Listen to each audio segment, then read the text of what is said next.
খাবারে চুল পাওয়া আল্লাহর পক্ষ থেকে ধৈর্যের পরীক্ষা। হঠাৎ জ্বর আসা গুনাহ মাফ হওয়ার লক্ষণ। বাড়িতে পিঁপড়ার আনাগোনা রিজিক বাড়ার আলামত। হঠাৎ মন ঘাবড়ে যাওয়া আল্লাহর জিকিরের সংকেত। ঘুমের মধ্যে ভয় পাওয়া রুহানি বোঝা বা কুদৃষ্টির লক্ষণ। ছোট বাচ্চার বারবার কাঁদা কোন বদনজর বা অশুভ প্রভাবের লক্ষণ। স্বপ্নে সাপ দেখা শত্রুতা বা হিংসার আলামত। স্বপ্নে বারবার কাউকে দেখা তার জন্য দোয়া বা স্মরণের ইঙ্গিত। বারবার অসুস্থ হওয়া গুনাহের কাফফারা। বাড়িতে মাকড়সার আধিক্য অমঙ্গলের আলামত ধরা হয়।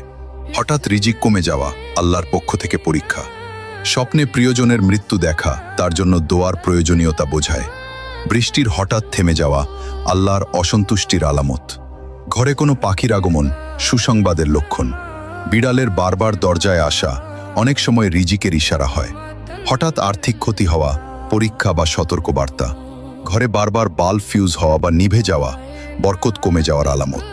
আর ইসলামিক ভিডিও দেখতে ইউটিউব চ্যানেলটি সাবস্ক্রাইব।